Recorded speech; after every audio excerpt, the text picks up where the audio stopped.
E5 entertainment Kamakshi Jayakrishnan தயாரிப்பில் தங்கர் பச்சான் வழங்கும் பேரன்பும் பெருங்கோபமும் June 5 முதல் திரையரங்குகளில். சம்மர் ஹாலிடேஸ் வந்தாச்சு, நம்ம GT ஹாலிடேஸும் வந்தாச்சு.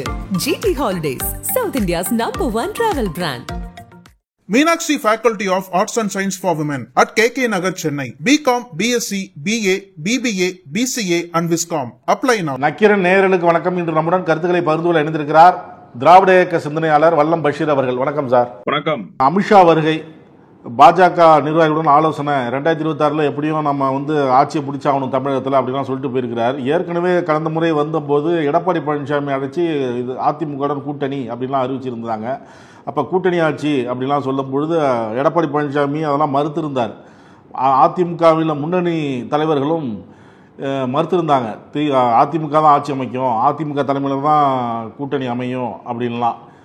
இப்போ நேற்று சில மாநிலங்களை குறிப்பிட்டு அங்கெல்லாம் எப்படியோ அதே போல தான் இங்கேயும் கூட்டணி ஆட்சி அமையும் அப்படின்லாம் சொல்கிறாரு. இது அதிமுகவினருக்கு ஒரு அதிர்ச்சியை ஏற்படுத்தி இருக்கிறதா, இல்லாத அவங்க எப்பவும் போல இல்லை அவர் அப்படி தான் பேசுவார், எடப்பாடி என்ன முடிவெடுக்கிறவரோ தெரியல அப்படின்னு கடந்து போகிறதா, எடப்பாடி அவரை சந்திக்க வரல, அது ஒரு பேசு பொருளாகவும் இருக்குது.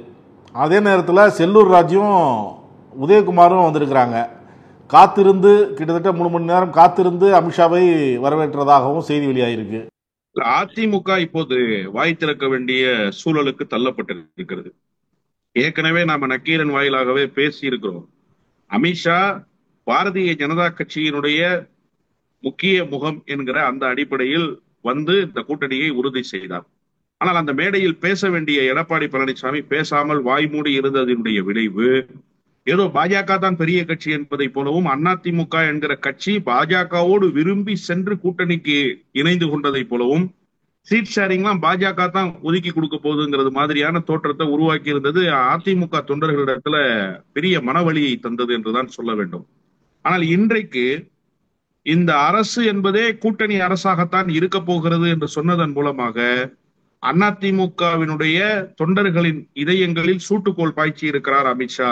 இப்ப நீங்க சொன்ன மாதிரி 2026 தமிழகம் மற்றும் மேற்கு வங்கத்தில் கூட்டணி ஆட்சி அமையும் நம்ம சொல்றாரு. இந்த நிமிஷம் வரைக்கும் அதிமுகவில் இருந்து எடப்பாடி பழனிசாமியும் அதற்கு அடுத்த கட்டத்தில் இருக்கிற முன்னணி தலைவர்களோ அதிமுக தலைமையில தான் அமையும் ஆட்சி அப்படின்னு சொல்லவே இல்லை. அதாவது அதுல 2 விஷயம் இருக்கு சார். ஒண்ணு மேற்கு வங்கத்தையும் தமிழ்நாட்டையும் சுட்டிக்காட்டி அமித்ஷா பேசியதுனால நான் இந்த செய்தியை சொல்றேன்.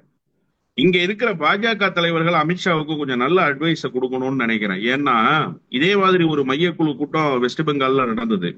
வெறும் மம்தா எதிர்ப்பு மட்டுமே வெஸ்ட் பெங்கால்ல பாஜகவுக்கு வெற்றியை தேடி தராது. மம்தா எதிர்ப்பை தாண்டி இங்க கொள்கை ரீதியான அரசியல் பேச வேண்டியிருக்கு. ஒரு கருத்தியல் சார்ந்த அரசியல் இங்க இருக்கு. தொடர்ந்து இடதுசாரிகள் வெற்றி பெற்றிருக்கிற பகுதி, காங்கிரஸ் கோலோச்சிய பகுதி. அதன் பிறகு காங்கிரசினுடைய நீட்சியாகத்தான் திரிணாமுல் காங்கிரஸ் இங்க ஆட்சி கட்டிலில் அமர்ந்திருக்கிறார்கள். எனவே இங்கே மம்தாவை வீட்டுக்கு அனுப்பிவிட்டு பாஜக அதிகாரத்துக்கு வருவது என்பது கருத்தியல் ரீதியாக ஒரு பெரிய யுத்தத்தை தொடுத்துத்தான் வர முடியும்னு மையக்குழு கூட்டத்திலே அமித்ஷாவுக்கு எதிராக பேசியிருக்காங்க. அது ஆங்கில ஏடுகள்ல செய்திகளாகவும் மாறி இருக்கு. இப்ப தமிழ்நாட்டில ஏன் அந்த குரலை இங்க இருந்து நயினார் நாகேந்திரனோ அல்லது எச் ராஜாவோ ஏன் பேசல? அப்ப எந்த பயம் அவங்களை தடுக்குதுங்கிற கேள்வி இருக்கு. அவருக்கு ஒரு நல்ல அட்வைஸ கொடுக்கணும். இங்க வெறுமனே திமுக எதிர்ப்பு மட்டுமே பாஜகவுக்கு வாக்கு அறுவடை செய்து கொடுத்துருமானா? நிச்சயமா அறுவடை செய்து கொடுக்காது. இன்னொன்று, நீங்க கூட்டணி ஆட்சின்னு சொன்னாலே அது அதிமுகவுக்கு செட்பேக்ன்றத அமித்ஷா உணர்ந்திருக்கிறாரா இல்லையான்றது தெரியல. அதிமுக தொண்டர்கள் ஏற்கனவே உற்சாகம் குறைந்து காணப்படுகிறார்கள். நீங்க பாருங்க, தேமுதிக கூட கூட்டணிக்கு வருவதற்கு தயாராக இல்லாத ஒரு கூட்டணியாக இந்த கூட்டணி இருக்கு. நேற்றைக்கு என்ன நடந்திருக்கு? இந்த மேடையை எப்படி வடிவமைக்க வேண்டும் என்று நினைத்தார்கள்? ராமதாஸை சமாதானப்படுத்தி குருமூர்த்தி மூலமாக சமரச பேச்சுவார்த்தை நடத்தி முடிவுக்கு கொண்டு நேற்றைக்கும் ஒரு கூட்டணி அறிவிப்பை வெளியிட வேண்டும் என்பதுதான் அமித்ஷாவினுடைய திட்டம். முதல் பயணத்துல அதிமுக அகாமடேட் பண்ணாங்க, 2வது பயணத்துல பாட்டாளி மக்கள் கட்சி அகாமடேட் பண்றாங்க. வரிசையா ஒவ்வொரு முறை வருகிற போதும் ஒவ்வொரு கட்சியை கூட்டணிக்குள் சேர்த்து அமித்ஷா ஒரு ராஜதந்திரியாக இருக்கிறார் என்பதை தமிழ்நாட்டில் காட்டிட வேண்டும். வலிமையான கூட்டணி உருவாகிவிட்டதாக ஒரு தோற்றத்தை உருவாக்க வேண்டும். இதுதான் அவங்களுடைய திட்டம். ஆனா அந்த திட்டம் நேற்று பல்லிழிச்சிருச்சே. தேமுதிக கூட்டணிக்கு வருவதற்கு தயாராக இல்லை என்கிற மனநிலையை எப்ப மாநிலங்களவைக்கான வேட்பாளர் பட்டியல் அறிவிச்சாங்களோ அடுத்த நொடியே பத்திரிகையாளர் சந்திப்பை நடத்தி நாங்க இப்ப எந்த முடிவையும் அறிவிக்க முடியாது, ஜனவரிக்கு பிறகுன்னு சொல்லி தள்ளி வச்சுட்டாங்க. பாட்டாளி மக்கள் கட்சியில சமரசம் ஏற்படவே இல்லை. அப்பாவுக்கும் பிள்ளைக்குமே கூட்டணி இல்லாம இருக்கும்போது அவங்கள கூட்டணியில சேர்க்கறது எந்த வகையில சரியா இருக்கும்னு தெரியல. அப்படிங்கிற அடிப்படையில அந்த கட்சியை எதையுமே செய்ய முடியாத நிலைக்கு தள்ளி விட்டார்கள். அதே ராமதாஸ் மோடியை புகழ்ந்துதான் பேசுறாரு. அமித்ஷாவை நான் நேரில் சந்திச்சது இல்லை, ஆனா அவரும் நல்ல திறமையா செயல்படுறாருன்னு சொல்றாரு. அதாவது நீங்க ஒரு விஷயத்த புரிஞ்சுக்கணும். அவர் மோடியை புகழ்ந்து பேசலாம், அமித்ஷாவை புகழ்ந்து பேசலாம். யாரு கூட்டணி பேச்சுவார்த்தை நடத்துறதுங்கிறது அப்பாவுக்கும் பிள்ளைக்கு இருக்கிற பிரச்சனை. அவர் மோடியை எதிர்த்து பேசுறாரு, மோடியை புகழ்ந்து பேசுறாருங்கிறது அல்ல பிரச்சனை. மோடியோடு அமித்ஷாவோடு பேச்சுவார்த்தை நடத்தி தொகுதிகளை பெற்று வருவது யார்? அன்புமணி பெற்று வருவாரா, ராமதாஸ் பெற்று வருவாரா? அதுக்கு முடிவு வந்துருச்சா? இவர் புகழ்ந்து பேசுறாரு. புகழ்ந்து பேசுவதன் மூலமாக என்ன நடக்க போகுது? அன்புமணி ஒத்துக்கிட்டாரா? ராமதாஸ் தான் எல்லாமே, ராமதாஸே கூட்டணி பேச்சுவார்த்தையை நடத்திட்டோம், அவர் எந்த கூட்டணியில இருக்கணும்னு சொல்றாரா அந்த கூட்டணியில நாங்க அங்கம் வகிக்கிறோம், ஐயா பேச்சை கேட்டு செயல்படுறோம்னு சொல்லிட்டாரா? இங்க பிரச்சனை வேறாக இருக்கு. அது அல்ல செய்தி.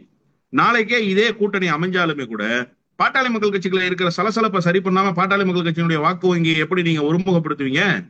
அந்த கட்சியினுடைய ஓட்டுகள் எப்படி உங்களுக்கு கூட்டணிக்கு பலம் அமைச்சு தரும்னு நீங்க நினைக்கிறீங்க? அதுவும் வாய்ப்பு இல்லை. அப்போ ஒட்டுமொத்தமாகவே ஒரு ஃபெயிலியர் டூரா தான் நேற்றைக்கு அந்த டூர் அமைஞ்சு போச்சு. நேற்றைக்கு அவருடைய பேச்சும் அதிமுக கூட்டணியை இன்னும் பன்மடங்கு பின்னுக்கு தள்ளி இருக்கிறது. நீங்க ஒரு ப்ராக்ரஸ்ன்னு எதுவுமே இல்லை சார். போன முறை கூட்டணி அமைக்கும் போது தேமுதிக ஒரு கன்ஃபர்மேஷன் லிஸ்ட்ல இருந்தாங்க. ஏன்னா மாநிலங்களவை இடத்தை கேட்டுக்கிட்டே இருந்தாங்க. அப்ப கேட்டதன் மூலமாக தேமுதிக இந்த கூட்டணிக்கு தான் வரப்போகுதுங்கிற சமிக்ஜையை, இந்த கூட்டணியில தான் தொடர்றோங்கிற சமிக்ஜையை கொடுத்துக்கிட்டே இருந்தாங்க. ஆனா இப்ப இந்த அனௌன்ஸ்மெண்ட்டுக்கு பிறகு தேமுதிக கூட்டணியில இல்லைன்னு ஆயிடுச்சு. போன முறை அமித்ஷா வந்ததை விட இப்ப அதிமுக பாஜக கூட்டணி வலுவிழந்து போயிருக்கு. கெட்டகேடு கிருஷ்ணசாமி கூட நேற்றைக்கு வந்து மேடையில ஏறலையே. அவங்க முதல்ல கூட்டணி கட்சிகள் எல்லாரையும் மேடையில் ஏற்றி ஒரு அறிவிப்பாக அந்த மேடையை மாற்றுவது என்றுதான் திட்டமிட்டார்கள். இல்ல இது வந்து பாஜக நிர்வாகிகள் கூட்டம் தானே, அவங்களுக்கான ஆலோசனை கூட்டம் தானே. திட்டமிட்டதை நான் சொல்றேன். முதல்ல திட்டமிட்டது கூட்டணி கட்சிகளினுடைய ஒரு முகமாக அந்த மேடையை மாற்றணும், செயல் வீரர்கள் கூட்டம் போல அந்த மேடையை மாற்றணும், அமித்ஷா பொதுக்கூட்டமாக நடத்தணும். இப்படித்தான் அவங்களுடைய பயண திட்டம் இருந்தது. அப்படித்தான் அதை மாற்ற வேண்டும் என்று நினைத்தார்கள். ஆனால் அப்படி எதுவும் அவர்கள் நினைத்ததை போல அரங்கேறவில்லை. எந்த கட்சியும் முன்னுக்கு வந்து கூட்டணி வைப்பதற்கு தயாராக இல்லை. இப்போது நேற்றைக்கு அவர் பேசியிருப்பதன் மூலமாக அதிமுகவில் எடப்பாடி பழனிசாமியினுடைய தலைமையை ஏற்றுக்கொண்டு மனப்பூர்வமாக எடப்பாடி பழனிசாமி பொதுச் செயலாளராக ஒப்புக்கொண்டவர்கள் கூட நேற்றைக்கு என்னங்க கூட்டணி ஆட்சிங்கிறாரு, நீங்க பாட்டுல வாய மூடிட்டு இருக்கிறீங்க, அது எப்படிங்க கூட்டணி ஆட்சி சரிப்பட்டு வரும்னு அந்த கட்சிக்குள்ளேயே ஒரு சலசலப்பை உருவாக்குகிற வகையில் நேற்றைக்கு அமித்ஷாவினுடைய பேச்சு அமைந்து விட்டது.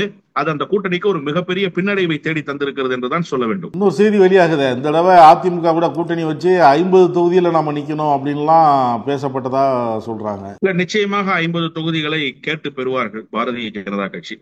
அதுல ஒண்ணு மாற்று கருத்து இல்ல. எடப்பாடி பழனிசாமி கொடுப்பாரு, 50 தொகுதி கொடுப்பாரு. இப்ப கூட்டணி ஆட்சின்னு அமித்ஷா சொல்றது வெறுமனே மேடை பேச்சு இல்ல, அங்க உள்ளுக்குள்ள என்ன நடந்திருக்கு அப்படிங்கறத வச்சுதான் அவர் வந்து பேசுறாரு. இப்ப 50 சீட்டுங்கிறது எதன் அடிப்படையிலன்னா, எப்படி வந்து நிதிஷ்குமாரை தின்று செரித்தார்களோ பீகார்ல, அது மாதிரி இங்க அதிமுகவை தின்று செரிக்கிற வேலையை செய்வதற்காகத்தான் ஆட்சி அதிகாரத்துக்கு அதிமுகவை கொண்டு வருவது போன்ற ஒரு தோரணையை ஏற்படுத்தி 50 இடங்களை கேட்டுப்பட்டு அதுல ஒரு 40 இடங்கள்ல வெற்றி பெற்று அதன் மூலமாக ஆட்சி அதிகாரத்துல கோல் வச்சு அதிமுகவை கபலீகரம் செய்யலான்றது அவங்களுடைய திட்டம். அதற்கான செயல் வடிவத்தை தான் தொடக்கத்தில் இருந்து அவர் கொடுக்கிறாரு. நீங்க ஃபர்ஸ்ட் அனௌன்ஸ்மெண்டே அதிமுக பிஜேபி கூட்டணி அமையும்னு தான் சார் சொன்னாரு அமித்ஷா. அமித்ஷாவினுடைய குரல்ல எந்த மாற்றமும் இல்லை. ஆனா இங்க வந்து எடப்பாடி பழனிசாமி தான் முழு பூசணிக்க சோத்துல மறைக்கிற வேலையை செஞ்சாரு. இல்ல அப்படின்னாரு. உடனே அண்ணன் தம்பிதுரை மாதிரியான ஆட்கள்லாம் இங்க பேசினாங்க. எல்லாரும் என்ன சொன்னாங்க? இல்ல அதிமுக தலைமையிலான அரசு தான் அமையும், அதிமுக தான் அரசு அமைக்கும், கூட்டணிங்கிற பேச்சுக்கெல்லாம் இங்க இடம் இல்ல, கூட்டாட்சி எல்லாம் இங்க இல்ல மாநிலத்துல அப்படின்னு சொன்னாங்க. அதெல்லாம் வெறும் பேச்சுவார்த்தையாகத்தான் இருந்ததே தவிர மீண்டும் மீண்டும் அமித்ஷா ஏன் சொல்லணும்? நீங்க யோசிச்சு பாருங்களேன். அதாவது துணை முதலமைச்சரேன்னு செல்வ பெருந்தகைக்கு ஒரு தம்பி போஸ்டர் அடிச்சாருன்னு செல்வ பெருந்தகை பறந்து அடிச்சு போய் அந்த போஸ்டர் ஒட்டின தம்பிய விளக்கம் கேட்டு நோட்டீஸ் அனுப்பிட்டேன், அது வந்து எனக்கும் அந்த போஸ்டருக்கும் சம்பந்தம் இல்லைன்னு சொல்றாரு. அப்ப கூட்டணி கட்சி எவ்வளவு கண்ணும் கருத்துமாக செயல்படணும்? திமுக தான் ஆட்சி அமைக்க போகுது, கூட்டணியில் நாங்கள் இருந்து இடத்தை பகிர்ந்து கொள்ள போகிறோம் என்பதுதான் நிலைப்பாடாக இருக்கணும். அப்ப அந்த கண்ணியமும் அந்த மாண்பும் பாஜக கிட்ட இருக்கா? பாஜக ஏன் அந்த மாண்பை கடைபிடிக்கல? அப்போ காங்கிரஸ் திமுக லீடு எடுக்கும் போது பின்னால் நிற்கிற கட்சியாக இருக்கு. ஆனா பாஜக அப்படி அல்ல. பாஜக லீடு எடுத்து ஏன் பின்னாடி நீ வான்னு அதிமுகவை அழைச்சிக்கிட்டு போகுது. அதுக்கும் எடப்பாடி பழனிசாமி பின்னங்கால் பிடரியில் அடிக்க அமித்ஷா எந்த பக்கம் ஓட சொல்கிறாரோ அந்த பக்கத்துல ஓடிக்கொண்டிருக்கிறார். அதைத்தான் அமித்ஷாவினுடைய பேச்சு உணர்த்துகிறது. எந்த அடிப்படையில் 50 கொடுப்பாங்க ஒண்ணு.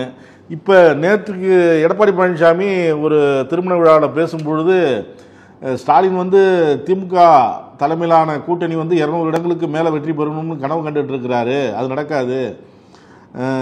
மேலும் பல முக்கியமான கட்சிகள் அதிமுகவுக்கு வரும் அப்படிங்கிற நானு ஒரே ஒரு விஷயத்தை தெளிவுபடுத்த விரும்புறேன் எடப்பாடி பழனிசாமி. அதுக்கப்புறமா 50 சீட்டு எப்படி சாத்தியப்படும்ன்றத சொல்றேன். எடப்பாடி பழனிசாமிக்கு அரசியல் அறிவு கொஞ்சமாவது இருக்கா இல்லையா அப்படிங்கிற சந்தேகம் எனக்கு வந்துருச்சு. நீங்க எவ்வளவு காலமா சொல்றீங்க அதிமுக பலமான கூட்டணி அமைக்கும், இன்னும் பல கட்சிகள் வரும், இன்னும் பல கட்சிகள் வரும். தமிழ்நாட்டுல எத்தனை கட்சி சார் வீரியமான கட்சி? களத்துல நிக்கிற கட்சி எத்தனை கட்சி? நீங்க ஒரு பட்டியலை போடுங்களேன். ஒரு அடிப்படை அறிவு கூட இல்லாம எடப்பாடி பழனிசாமி எப்படி இப்படி இல்ல அதையும் தான் சொல்றாரு. தேர்தலுக்கு காலம் இருக்கு, அங்கேயும் மனக்கசப்பு வரலாம். நான் ஒன்னே கேக்குறேன். நீங்க 2019 இதே மாதிரி தான் சொன்னீங்க. ஆனா 2019 அப்படி ஒரு கூட்டணி அமைஞ்சிச்சா? உங்களுக்கு அமைஞ்சிச்சா? இல்ல. எந்த பெரிய தாக்கத்தையும் ஏற்படுத்துகிற கூட்டணி உங்களுக்கு அமையும் இல்ல. அது வந்து நாடாளுமன்றத்துக்கு நடந்த தேர்தல்ங்கிறதுனால உங்களுக்கு அப்படி இருக்கு. 21 உங்களுக்கு மகத்தான கூட்டணி அமைஞ்சிருச்சா?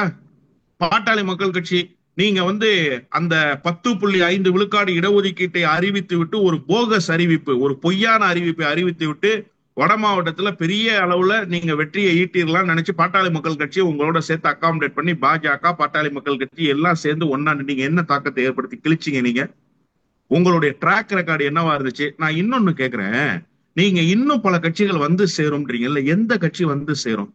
எந்த கட்சி வந்து சேரும்? நீங்க சொல்லுங்க. ஏதாவது வாய்ப்பு இருக்கா? நீங்க கூட்டணியை முதல்ல பலமாச்சுங்க. நீங்க கூட்டணி அமைச்சு 2 மாசம் ஆகல. அமித்ஷாவும் நீங்களும் ஒரே மேடையில் தோன்றி உங்களை வாய் பேச முடியாமல் உங்களை உட்கார வைத்து பள்ளிக்கூடத்து பிள்ளைய எப்படி சொல்லுவாங்க தெரியுமா? இந்த ஃபிங்கர் ஆன் த லிப்ஸ் அப்படிம்பாங்க, அந்த வாயை மூடிட்டு அப்படிம்பாங்க. அந்த மாதிரி உட்கார வச்சு அமித்ஷா மேடையில எல்லாவற்றையும் பேசி விட்டு போனார். 2 மாசம் ஆச்சுல்ல. இது வரைக்கும் பாஜக அதிமுக இணைந்து ஏதாவது ஒரு மக்கள் பிரச்சனையை அட்ரஸ் பண்ணிருக்கீங்களா? முதல்ல 2 பேரும் சேர்ந்து ஒன்னா மேடை ஏறி இருக்கீங்களா? முதல்ல உங்க கூட்டணி ஏதாவது ஒரு ப்ராகிரசிவான சைட்ல இருக்கா? ஏதாவது புதிய கட்சிகள் வர்றதுக்கான வாய்ப்புகள் ஏதாவது கண்ணுக்கு தெரியுதா? தேமுதிக கண்ணுக்கு தெரிந்த வகையில் உங்களோட அருகில் இருந்த கட்சி இப்ப எங்கேயோ ஒரு மூலையில போய் நிக்குது. பாட்டாளி மக்கள் கட்சி சிதறி சின்னாபின்னமா இருக்கு. சின்ன சின்ன லெட்டர் பேடு கட்சி நடத்திட்டு இருக்கிற ஜான் பாண்டியன், கிருஷ்ணசாமி கூட இது வரைக்கும் வாய் திறக்காம அமைதியாவே இருக்காங்க. உங்க கூட்டணியிலிருந்து வெளியில் வந்திருக்கிற பல கட்சி, எஸ்டிபிஐ கட்சி மாதிரியான கட்சி அண்ணா அறிவாலயத்துல போய் முதலமைச்சரை சந்திச்சுட்டு வந்துட்டாங்க. நீங்க எந்த வகையில கூட்டணி அமைப்பீங்க? இன்னொரு கேள்வி எனக்கு இருக்கு சார். நீங்க நல்லா யோசிச்சு பாருங்களேன். திமுக தலைமையிலான கூட்டணியை அப்படியே உயிர்ப்போடு வைத்திருக்கிறார் முதலமைச்சர். இப்ப பயங்கரவாதத்துக்கு எதிரான பேரணி நடத்தினார்ல, கூட்டணி கட்சி தலைவர்கள் அவ்வளவு பேரும் போறாங்க சார். திராவிடர் கழகத்தினுடைய தலைவர் ஆசிரியர் வீரமணி போறார் சார், தேசிய கொடியை கையில தூக்கிக்கிட்டு. அப்போ லைவா இருக்கு பாருங்க அந்த கூட்டணி. தொடர்ச்சியாக ஒரு மேடையில் ஒரு சேர நின்று அந்த தலைவர்கள் நடந்து கொள்கிற விதம். கலைஞருடைய பிறந்த நாள் வந்துச்சு சார், அதுக்காக ஒரு புத்தகத்தை வெளியிடுறாங்க சார். மதிமுக பொதுச் செயலாளர் கையை பிடிச்சு அழைச்சிட்டு போறாரு சார் முதலமைச்சர். காங்கிரஸ் கட்சியினுடைய தலைவர் மேடையில் இருக்கார் சார், விசிக தலைவர் மேடையில் இருக்கார் சார், 2 பொது உடைமை இயக்கத்தினுடைய தலைவர்கள் மேடையில் இருக்காங்க. எப்பவுமே அந்த கூட்டணி லைவ்லயே இருக்கு சார். எல்லா நேரங்களிலும் கூட்டணி தலைவர்கள் ஒன்றாகவே வெளிப்படுகிறார்கள். மக்கள் பிரச்சனையை ஒன்றாகவே சந்திக்கிறார்கள். மக்களுடைய நலத்திட்டங்களை ஒன்றாகவே சேர்ந்து அறிவிக்கிறார்கள். எல்லா வகையிலும் அந்த கூட்டணி உயிர்ப்போட இருக்கு. நீங்க 2 மாசம் ஆச்சு இந்த கூட்டணி அமைஞ்ச செய்தி கீழ்நிலையில போய் சேருவதற்காகவாவது நீங்க ஏதாவது ஒரு போட்டோ ஷூட்டாவது நடத்தினீங்களா? ஏதாவது ஒரு சந்திப்பாவது இருக்கா? நீங்க ஒருங்கிணைஞ்ச செய்தி மக்களுக்கு போய் சேர்ந்திருக்கா? போய் சேரல. இன்னொன்று நீங்க ரொம்ப அழகா கேட்டீங்க, 50 சீட்டு எப்படி கொடுப்பாங்க? போன தடவை குறைவான சீட்டு தான். போன தடவை ஒன்றுபட்ட அதிமுக, அதாவது டிடிவி தினகரன் சசிகலா இல்லாம ஒன்றுபட்ட அதிமுகவா இருந்துச்சு. இப்ப அதன் பிறகு 3 துண்டாயிருச்சு. புகழேந்தி தனியா போயிட்டாரு, ஜேசிடி பிரபாகரன், கேசி பழனிசாமி இவங்க எல்லாம் ஒரு அணியா போயிட்டாங்க, ஓ பன்னீர்செல்வம், வைத்திலிங்க இவங்க எல்லாம் ஒரு அணியா போயிட்டாங்க, எடப்பாடி ஒரு அணியா நிக்கிறாரு. 2021 20 சீட்டு கொடுக்கும்போது அதிமுக 40% தான் செல்லரிச்சு போயிருந்தது. 60% அதிமுக எடப்பாடி பழனிசாமி கையில இருப்பதை போன்ற ஒரு தோற்றம் இருந்துச்சு. ஏன்னா ஒன்னாதானே இருந்தாங்க ஓபிஎஸ் எல்லாரும் சேர்ந்து. இப்ப என்ன நிலைமை?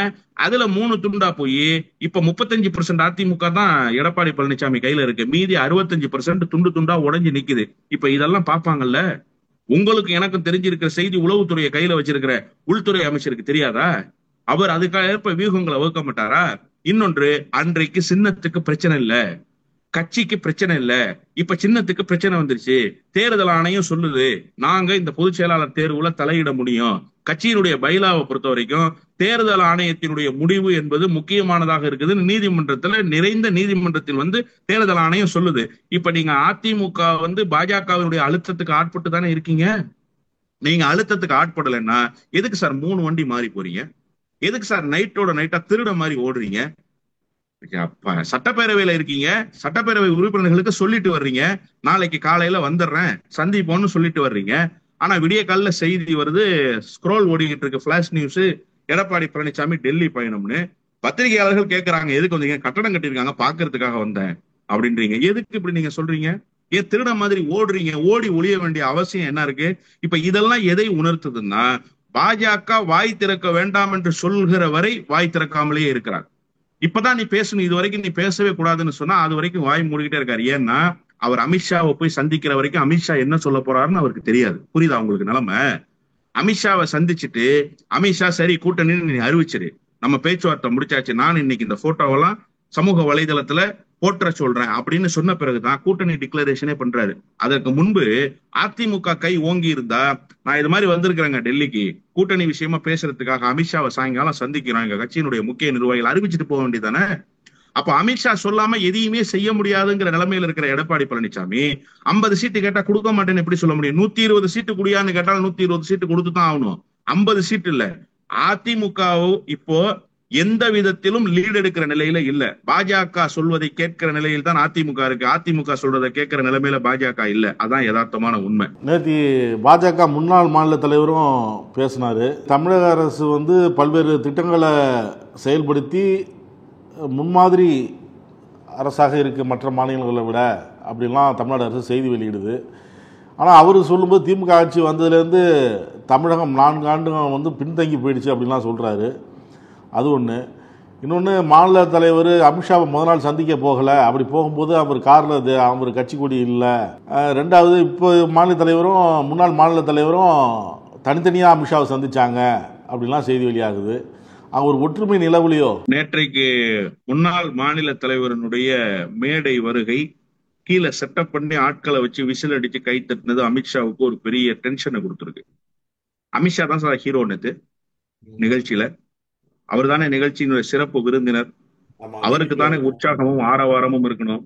ஆனா நேற்றைக்கு இந்த நபர் வருகிற போது உற்சாகமும் ஆரவாரமும் இருக்கு. யாரு? முன்னாள் தலைவர் வருகிற போது அது ஒரு செட்டப் செய்யப்பட்ட ஆரவாரம்.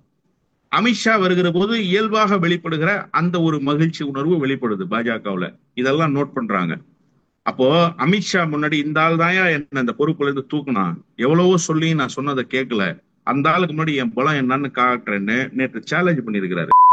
அமித்ஷாவை சேலஞ்ச் பண்ணதனுடைய விளைவுதான் நேற்றைக்கு ஆட்களை தயார் செய்து அழைத்து விசில் அடிச்சு கூச்சல் குழப்பங்களை ஏற்படுத்தி பெரிய அளவுல வரவேற்பு பாஜகவுல இருப்பதை. இப்ப நான் கேட்கிறேன், பாஜகவில் இருக்கிற அமித்ஷாவை விட பெரிய ஆளா? நான் கேட்கிறேன் சார், பெரிய ஆளா? அமித்ஷா பெரிய ஆளா? ஆனால் தான் பெரிய ஆளு அப்படிங்கிற ஒரு தோற்றத்தை உருவாக்க முயற்சி பண்றாரு. இன்னொன்று, நீங்க ரொம்ப அழகா சொன்னீங்க, முதல் நாள் அமித்ஷா வந்திருக்கிறாரு, அமித்ஷாவை வரவேற்க ஏன் நீங்க போகல? ஏன் நீங்க போகல? எல்லா தலைவர்களும் போயிருக்காங்க. இமீடியட் முன்னாள் தலைவர் நீங்க தானே சார். பாஸ்ட் பிரசிடென்ட் நீங்க பட்டியல் போட்டீங்கன்னா பொன் ராதாகிருஷ்ணன் வரமாட்டாரு, தமிழிசை சவுந்தரராஜன் வரமாட்டாங்க, எல் முருகன் வரமாட்டாரு, சிபி ராதாகிருஷ்ணன் வரமாட்டாரு, நீங்க தான் வருவீங்க. அப்போ இவருக்கு முன்னால் இருந்த தலைவர் நீங்க தானே. நீங்க எல்லாம் நின்றுக்கணும். ஆனா நீங்க நிக்கலையே. அப்பனா நீங்க என்ன பண்றீங்க? அமித்ஷாவை அவாய்ட் பண்றீங்க. அமித்ஷா முன்னாடி உங்களுடைய பலத்தை நீங்க காட்டுறீங்க. இதெல்லாம் ஒரு பெரிய தாக்கத்தை உண்டாக்கினோம். அமித்ஷா பயந்துருவாருன்னு நீங்க நினைக்கிறீங்க. அமித்ஷா வேண்டுமானால் மு.க. ஸ்டாலினை பார்த்து பயப்படலாம். ஏன்னா அவரே நேற்று ஒரு ஒப்புதல் வாக்குமூலம் கொடுத்திருக்காரு. அமித்ஷாவால் திமுகவை வீழ்த்த முடியாது, ஆனால் மக்களால் திமுக வீழ்த்த முடியும். சபாஷ், ஒப்புக்கொண்டதற்கு நன்றி அமித்ஷா அவர்களுக்கு. ஆனா அமித்ஷா நினைச்சாருன்னா ஒன்றும் இல்லாம செஞ்சிடுவார். ஏன்னா அமித்ஷாவினுடைய கண்ட்ரோல்ல இருக்கணும். அதுதான் அந்த கட்சியினுடைய இயங்கியல். ஆனா திமுக அந்த கட்சியினுடைய இயங்கியல் அப்படி இல்லை. எப்போதெல்லாம் எதிர்ப்பு வருகிறதோ அப்போதெல்லாம் நீரிட்டு எழுந்திருக்கிற பேர் இயக்கம் அது. அதனால நினைச்சுக்கிட்டாரு, நாம அமித்ஷாக்கு முன்னாடி சண்டை செஞ்சு பாத்திரலான்னு. தம்பி, அந்த கதையெல்லாம் நடக்காது. அமித்ஷா நினைச்சா உன் ஃபியூஸ புடுங்கிடுவாருன்றத மிக விரைவில் அமித்ஷா செய்து காட்டுவார். எல்லாரும் சொல்றாங்க அவருக்கு ஒரு பெரிய பொறுப்பு கொடுக்க போறாங்க, தேர்தல் வியூகத்தை அவர் தான் வகுக்க போறாரு, அவர் தான் பார்வையாளரா இருக்க போறாரு, மேலிட பொறுப்பாளரா இருக்க போறாரு. அதெல்லாம் ஒரு மண்ணு செய்ய மாட்டாங்க அண்ணாமலைக்கு. நீங்க எழுதி வச்சுக்கோங்க. எந்த பொறுப்பும் பாஜக தேசிய தலைமையிலிருந்து அறிவிக்கப்படாது. நேற்றைக்கு கூட்டத்தில் செல்வாக்கு இருப்பதை போல ஒரு செட்டப் செய்து காட்டினார்ல, அது அமித்ஷாவுக்கு தீராத கோபத்தை ஏற்படுத்தி இருக்கிறது. எனவே அவருடைய அரசியல் வாழ்வு முடிவுக்கு வந்து விட்டதாகத்தான் நான் கருதுறேன். மதுரையில் திமுக பொதுக்குழு நடத்தினாங்க.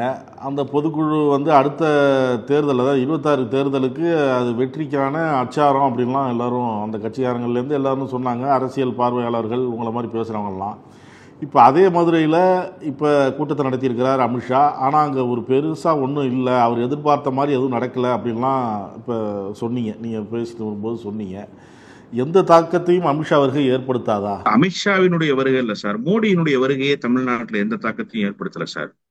சுதந்திர இந்தியாவில் முதல் முறையாக ஒரு பிரதமர் தேர்தல் பிரச்சாரத்திற்காக ஒரு மாநிலத்துக்கு 5 முறை, அதிலும் குறிப்பாக தமிழ்நாட்டுக்கு 5 முறை வந்தது. இதுதான் முதல் முறை. 5 முறை வந்து சென்ற போது ஏதாவது ஒரு தாக்கத்தை ஏற்படுத்தியதா அந்த வருகை? எந்த தாக்கத்தையும் ஏற்படுத்தலாம். மாறாக பல தொகுதிகளில் பாஜக டெபாசிட் இழந்து சார், வைப்பு தொகையை இழந்து விட்டது பாஜக. யார் பிரச்சார வியூகம் வகுத்தது? மோடி. இப்போ அமித்ஷா வர்றாரு. அமித்ஷாவினுடைய வருகை என்ன தாக்கத்தை ஏற்படுத்திடும் நினைக்கிறீங்க? என்ன தாக்கத்தை ஏற்படுத்தி நீங்க 2 நாளா காலத்துல பார்க்கல. முதலமைச்சர் பொதுக்குழுவுக்கு வருகிறார், ரோட் ஷோ, கிட்டத்தட்ட மக்கள் வெள்ளத்தில் நீந்தி செல்கிறார் முதலமைச்சர். 2 பக்கமும் மக்கள் வரவேற்பு இருக்குல்ல, அப்பப்பா இதுவரை மதுரை கண்டிராத அப்படி ஒரு வரவேற்பு முதலமைச்சருக்கு மதுரை மண்ணில் தரப்பட்டிருக்கிறது. திமுக ஏற்பாடு செஞ்சதுன்னு சொல்றாங்க. அவங்க ஆரவாரம் எந்த கட்சிக்காவது இதுக்கு முன்பு இருந்திருக்குன்னு நினைக்கிறீங்களா? ஒரு கட்சியினுடைய பொதுக்குழுவை மாநாடு போல நடத்தி காட்டி இருக்கு திமுக. சிறப்பு அழைப்பாளர்கள் ஒரு பக்கம், அணிகளின் அமைப்பாளர்கள் துணை அமைப்பாளர்கள் ஒரு பக்கம், கட்சியை இந்த சொல்லுவாங்க கிராமப்புறத்துல கொம்பு சீவிர வேலையை செய்திருக்கிறாங்கன்னு. அது மாதிரி 4 கால் பாய்ச்சலில் தயாராவதற்கு கொம்பு சீவுகிற வேலையை பொதுக்குழுவில் செய்தார் முதலமைச்சர். கிட்டத்தட்ட பொதுக்குழு உறுப்பினர்கள் என்பதை கடந்து இந்த தேர்தல் களத்தில் யாரெல்லாம் முன்கள வீரர்களாக நிற்க போகிறார்களோ அவர்களை எல்லாம் தேர்வு செஞ்சு பொதுக்குழுவுக்கு அழைத்து விருந்து கொடுத்து அவர்களுக்கு சொல்ல வேண்டிய செய்தியை சொல்லி அவர்களை உற்சாகப்படுத்தி தேர்தல் களத்துக்கு தயார்படுத்தி அமைச்சிருக்காரு. ஒரு பெரிய உற்சாகமும் பெரிய அளவுல இந்த தேர்தலில் எதையாவது செய்து காட்டி தலைவருடைய நம்பிக்கையை நாம் காப்பாற்றி விட வேண்டும் என்கிற வேகமும் அந்த தொண்டர்களிடத்துல அப்படியே கப்பி போயிருக்க. ஆனா பாஜகவில் அப்படி ஏதாவது இருக்கா? ஏதாவது நேற்றைய கூட்ட தாக்கத்தை ஏற்படுத்துச்சா? அமித்ஷா வந்தாருங்கிற செய்தி சிவகங்கை மாவட்டத்துக்கு ரீச் ஆச்சா சார்? மதுரைக்கு பக்கத்துல இருக்க சிவகங்கை மாவட்டத்துக்கு. ஆனா முதலமைச்சர் நடத்திய ரோட் ஷோ அகில இந்திய அளவுல பேசப்பட்டுச்சு. என்ன ஒரு முதலமைச்சர் பொதுக்குழுவுக்கு போறாரு, கான்வாயிலிருந்து இறங்கி நடக்கிறாரு, இவ்வளவு கூட்ட சாலையில் இருமறைகளும் மக்கள் நின்று உற்சாக மிகுதியில வரவேற்கிறாங்களே, ஆரவாரமா வரவேற்கிறாங்களே, தங்கள் வீட்டினுடைய திருமண நிகழ்வை போல நடத்துறாங்களேன்னு இது இந்தியா முழுமைக்கும் பேசு பொருளாச்சு இந்த பொதுக்குழுவினுடைய நிகழ்வு. 2 நாள் மதுரை முழுக்க இதுதான் சார் நிகழ்வு. வேற எந்த நிகழ்வும் இல்ல. மதுரை களை கட்டி இருந்தது. மதுரை கள்ளழகர் திருவிழாவை போல அல்லவா அந்த பொதுக்குழு நடைபெற்றது. ஆனா நீங்க இன்றைக்கு வந்திருக்கீங்களே மதுரைக்கு, மதுரையில ஒரு சின்ன தாக்கம், பக்கத்து மாவட்டமாக இருக்கிற சிவகங்கையில ஏதாவது ஒரு தாக்கம், ஏன் உங்க மாநில தலைவர் இருக்கிற திருநெல்வேலி மாவட்டத்திலேயே எந்த தாக்கத்தையும் ஏற்படுத்தலையே? காரணம் என்ன? அமித்ஷா வருகை தமிழ்நாட்டுக்கு தேவையில்லை என்று தமிழ்நாட்டு மக்கள் கருதுகிறார். மக்கள் எப்பவுமே நீங்க ஒரு விஷயத்த தெரிஞ்சுக்கங்க, பாஜக ஏதோ பெரிய ஆள் போலவும் ஷா ஃபீவர் எங்களுக்கு வந்துருச்சுன்னு யார் பேசுறது? பாஜகவினுடைய மாநில தலைவர் அண்ணன் நயினார் நாகேந்திரன் பேச. அண்ணன் நயினார் நாகேந்திரன் மீது மிகுந்த மதிப்பும் மரியாதையும் வச்சிருக்கேன். அண்ணனுக்கு நான் ஒரே ஒரு செய்தி சொல்றேன். திமுக நீங்க நடத்தின கூட்டத்துக்காக பயந்துகிட்டு அங்க கூட்டம் நடத்தல. திமுக நடத்திய பொதுக்குழுவை கண்டு அஞ்சி நடுங்கி நீங்க அமித்ஷாவோடு இங்க இறங்கி இருக்கீங்க. புரியுதா? ஷா பயம் திமுகவுக்கு இல்ல. இன்னைக்கு காலைல அண்ணன் ராசா அழகா சொன்னாரு, எங்களுக்கு எந்த பயமும் இல்லைங்க, நாங்க பயப்பட வேண்டிய அவசியம் இல்லைங்கன்னு. இங்க திமுகவை வீழ்த்த முடியும்னு நாங்க சொல்ல மாட்டோம், வீழ்த்த முடியாதுன்னு நாங்க சொல்ல மாட்டோம். திராவிட இயக்கம் என்கிற சித்தாந்தத்தை இங்க வீழ்த்த முடியாது. இங்க சித்தாந்தம் தான் பெருசு. ஸ்டாலினை வீழ்த்தலாம், கலைஞரை வீழ்த்தலாம், திமுக வீழ்த்தலாம், அதெல்லாம் தனிநபர்கள், தலைவர்கள், இயக்கம். ஆனா இங்க சித்தாந்தம் இருக்குல்ல, இந்த சித்தாந்தத்தை வீழ்த்தவே முடியாது. அமித்ஷாவை ஜோக்கர் ஆக்கிடுச்சே தமிழ்நாடு, மோடியை ஜோக்கர் ஆக்கிடுச்சே தமிழ்நாடு. காரணம் என்ன? இங்க வேரூன்றி போயிருக்கிற சித்தாந்தம். மத்த ஊர்கள்ல நேற்று பெரிய பட்டியல் போட்டார, டெல்லி மாதிரி, இந்த ஊர் மாதிரி, அந்த ஊர் மாதிரி, இங்கேயும் வரும்னு சொன்னாரையோ. அந்த ஊரெல்லாம் சித்தாந்தம் இல்லையா? அரவிந்த் கெஜ்ரிவாலுக்கு என்னையா சித்தாந்தம் இருந்துச்சு? என்ன அரசியல் தெரியும் அரவிந்த் கெஜ்ரிவாலுக்கு? வெறும் ஊழல் எதிர்ப்பை மட்டுமே வைத்துக் கொண்டு வந்தார், இன்றைக்கு வீழ்ந்தார். மகாராஷ்டிரா மாநிலத்துல நீங்க கொள்ளைப்புற வழியாக வீழ்த்தினீங்க. என்ன செய்து கிழிச்சிங்க? இப்ப இதே மாதிரிதான் கூட்டணி ஆட்சியில இன்னைக்கு அதிமுகவுக்கு இவங்க கழுத்துல மணியை கட்டுறாங்களே, அது மாதிரிதான் அன்னைக்கு ஏக்நாத் சிண்டேவுக்கு மணியை கட்டினாங்க. இன்னைக்கு ஏக்நாத் சிண்டே எங்க நிக்கிறாரு? எடப்பாடி பழனிசாமி இதெல்லாம் புரிஞ்சுக்கணும். எடப்பாடி பழனிசாமி அதிமுகவுடைய பொதுச் செயலாளராக தொடரணும், அதிமுகவை வழிநடத்தணும்னு தான் நாங்களும் நினைக்கிறோம். ஆனா நீ ஏக்நாத் சிண்டே மாதிரி ஆகி போயிருவேன், நான் வேற வழி இல்லை எனக்கு அப்படின்னு நினைச்சா நீ ஏக்நாத் சிண்டேவோட மோசமான நிலைமைக்கு தான் போக போற. எனவே அமித்ஷாவினுடைய வருகை என்பது எந்த தாக்கத்தையும் ஏற்படுத்தல. தமிழ்நாட்டு மக்களிடத்துல அமித்ஷாவினுடைய வருகை போய் சேரவே இல்லை என்பதுதான் யதார்த்தமான உண்மை. மத்தியில் இருக்கிற மோடி தலைமையிலான ஆட்சி தமிழகத்துக்கு அதிகமா நிதி ஒதுக்குது. ஆனா திமுக அரசு இங்க ஏழைகளுக்கு அந்த இது போய் சென்றடையல. அந்த அளவுக்கு இங்க ஆட்சி நிர்வாகம் இருக்கு. அமித்ஷாவே அதை சொல்றாரு, ஊழல் நிறைந்திருக்கு அப்படின்னு சொல்றாங்க. அதாவது முதல்ல ஒரு விஷயத்த நீங்க நல்லா புரிஞ்சுக்கணும். கூடுதல் நிதி ஒதுக்கி இருக்கணும்னு தொடர்ச்சியாக பொய் பேசுறது இருக்குல்ல, இது தமிழ்நாட்டு மக்களிடத்துல எடுபடல. ஏன் எடுபடலன்னு நான் சொல்றேன். மன்மோகன் சிங் ஆட்சி காலத்தை விட இப்போது கூடுதலாக நிதி ஒதுக்கி இருக்கிறோம், அதான செய்தி. இவங்க இந்த டீலிமிட்டேஷனை செய்தியாக்குறது மாதிரி, டீலிமிட்டேஷன்ல என்ன சொன்னாங்க, நாங்க தொகுதியை குறைக்கல அப்படின்னாங்க. நம்ம சொல்றது நீ தொகுதியை குறைக்க போறேன்றது இல்ல, மற்ற மாநிலங்களுக்கு தொகுதியை கூட்டுகிற போது எங்களுடைய அதிகாரமும் டெல்லியில் கோலோச்ச வேண்டும் என்பதற்காக நீங்க இங்க இருக்கிற தொகுதியை இன்க்ரீஸ் பண்ணுங்க. இந்த 7.9% பிரதிநிதித்துவத்தை அப்படியே மெயின்டைன் பண்ணணும், நாங்க அதை குறைச்சிடாதீங்கன்னு சொல்றோம். அதே மாதிரிதான் இந்த கணக்கும். மன்மோகன் சிங் ஆட்சி காலத்துல கொடுத்ததை விட கூடுதலான நிதி தான், யாரும் இல்லைன்னு சொல்லல. ஆனா மன்மோகன் சிங் ஆட்சி காலத்துல வால்யூம் ஆஃப் த பட்ஜெட் எவ்வளவு, பட்ஜெட்டினுடைய அளவு எவ்வளவு சார்? இப்ப வால்யூம் ஆஃப் த பட்ஜெட் எவ்வளவு? இன்னொன்று, நேரடி வரி வருவாய் என்பது மன்மோகன் சிங் ஆட்சி காலத்தில் இருந்ததை விட 300 மடங்கு இப்போது கூடியிருக்கிறது. அப்ப 300 மடங்கு கூடிடுச்சுன்னு சொன்னா நீங்க அதை கணக்கிட்டு நிதி ஒதுக்கணுமா வேணாமா? எங்களிடமிருந்து பெறுகிற வருவாயில் நீங்கள் எங்களுக்கு நிதி ஒதுக்கிட வேண்டுமா இல்லையா? அதான ஒன்றியத்துக்குள்ள நாங்க இருக்கிறதுக்கான தத்துவம். நீங்க வெறுமனே மன்மோகன் சிங் ஆட்சி காலத்தோடு ஒப்பிட்டு பேசினால், மன்மோகன் சிங் ஆட்சி காலத்தில் வரி செலுத்தியது எவ்வளவு, இப்போது வரி செலுத்துவது எவ்வளவு, அது குறித்து நீங்க பேசணும். இன்னொன்று, ஒன்றிய அரசினுடைய திட்டங்களை எல்லாம் மாநில அரசினுடைய திட்டங்கள்னு சொல்றாங்கன்னு கூடுதலா ஒரு செய்தியை நேற்றைக்கு ஸ்டிக்கர் ஒட்டிக்கிறாங்க. ஸ்டிக்கர் வெக்கமா இல்லையா அப்படி சொல்றதுக்கு? உடம்பு கூசலையா? மானம் சூடு சொரணை எதுவுமே கிடையாதா? பிரதம மந்திரி வீடு கட்டும் திட்டம்னு பேரு சார். ஒரு வீடு கட்டி கொடுக்குறாங்கல்ல, பிரதம மந்திரி வீடு கட்டும் திட்டம்னு பேரு. ஒரு வீடு கட்ட சராசரியா எவ்வளவு தேவைப்படும்? 2.25 லட்சம் ரூபாய் தேவைப்படுகிறது என்பது தமிழ்நாடு அரசினுடைய மதிப்பீடு. அதை ஒன்றிய அரசின் சார்பில் பார்வையிட்ட குழுவும் சரிதான் 2.25 லட்சம் தேவைப்படுகிறது என்று சொல்லியிருக்காங்க. 2.25 லட்சம் தேவைப்படுது சார். எவ்வளவு தெரியுமா நிதி ஒதுக்குறாங்க ஒன்றிய அரசின் சார்பில்? 50,000 ரூபாய். இப்ப 2014 பட்ஜெட்டுக்கு பிறகு 65,000 ரூபாய்.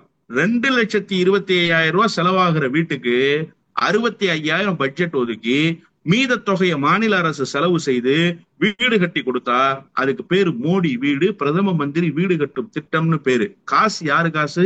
எங்க காசு. இடம் யாரு இடம்? எங்க இடம். நீ என்ன பண்ற? வெறும் 65,000 கொடுத்துட்டு ஸ்டிக்கர் ஓட்டுற வேலையை நீ செய்யறியா, நாங்க செய்யறோமா? இதையெல்லாம் அம்பலப்படுத்தி பேசினா மோடி தமிழ்நாட்டுக்குள்ள தலை காட்ட முடியாது. பாஜக காரன் ஒருத்தனும் வேட்டி கட்டிட்டு சுத்த முடியாது. இதெல்லாம் தெரியாம சும்மா ஏதோ மேடைக்கு பேசுகிறோம் என்பதற்காக பேசிவிட்டு ஸ்டிக்கர் ஒட்டுகிற வேலையை உங்களோடு கூட்டணியில் இருப்பவர்கள் செய்கிறார்கள். அவர்களை பார்த்து கேட்பதற்கு தெம்பும் திராணி இருக்கா உங்களுக்கு? சென்னையில மழை வெள்ளம் பெய்து பாதிப்பு ஏற்பட்டு கிடக்கு. என்ஜிஓ பூரா எந்த விதமான தன்னலமும் கருதாமல் வீதிக்கு மக்களுக்காக நிவாரண பொருட்களை வாரி வழங்குறான். அதிகாரத்துல இருந்துகிட்டு 2016 அதுக்கு ஜெயலலிதா ஸ்டிக்கரை ஒட்டிட்டு தெரிஞ்சவன் பூரா ஓம் பக்கத்துல இருக்கான். நீ திமுக காரனை பார்த்து ஸ்டிக்கர் ஒட்டுறாங்கன்ற. திமுக காரர்களுக்கு அடுத்தவர்களுடைய திட்டத்துக்கு பேர் வைக்கிற பழக்கம் என்பது கிடையாது. தமிழ்நாட்டினுடைய நவீன சிற்பியாக இருந்தவர் கலைஞர். இன்றைக்கு தமிழ்நாடு ஏற்பட்டிருக்கிற மேம்பாட்டுக்கு அனைத்துக்கும் அடித்தளம் அமைத்தவர் கலைஞர். அந்த வழியில் இந்த முதலமைச்சர் ஆட்சி அதிகாரத்தை கொண்டு செலுத்துகிறார். புதிய திட்டங்கள் எல்லாம் தமிழ்நாட்டில் திமுக அரசால் கொண்டு வரப்பட்ட திட்டங்கள் தான். நீங்க எந்த திட்டத்தையும் தமிழ்நாட்டுல கொண்டு வந்து கொடுக்கல. தமிழ்நாடு ஒன்று யாசகம் கேட்டு உங்களிடத்துல நிக்கல. நீங்க கொடுத்திருக்கிற திட்டத்துக்கு தமிழ்நாடு ஸ்டிக்கர் ஓட்ட வேண்டிய அவசியம் இல்லை. கொடுக்க வேண்டிய நிதியை ஒழுங்கா கொடுக்காம நிதியை கொடுக்க முடியாதுன்னு சொல்லிட்டு பிராடு வேலை பண்ணிட்டு திரிகிற ஆட்கள் நீங்க தமிழ்நாடு அரசு ஸ்டிக்கர் ஒட்டிச்சுன்னு பேசுறது அயோக்கியத்தனம். இத்தோடு இந்த பேச்சை பாஜகவினர் நிறுத்தி கொள்ள வேண்டும். இல்லை என்று சொன்னால் புள்ளி விவரங்களோடு பாஜகவினரோடு விவாதிப்பதற்கு தயாரா என்கிற கேள்வி ஊடகங்களின் வாயிலாக தமிழ்நாடு முழுமைக்கும் எழும் என்று எச்சரிக்கையாகவே பதிவு செய்கிறேன். பல்வேறு கருத்துக்களை பகிர்ந்து நன்றி சார். நன்றி. நக்கீரன் டிவிக்கு சப்ஸ்கிரைப் செய்யுங்கள். உங்கள் ஆதரவே எங்கள் பலம். ஆசிரியர்களுக்கு நண்பனாகவும் மாணவர்களுக்கு ஆசானாகவும் திகழும் தேர்வு வழிகாட்டி. ஒவ்வொரு பாடத்திற்கும் அனுபவமிக்க ஆசிரியர்களின் துல்லியமான தெளிவான விடைகள். CNC இருக்கு, தேர்வு பயம் எதற்கு? இது தீரன் பப்ளிஷிங் ஹவுஸ் விற்பனை வெளியீடு.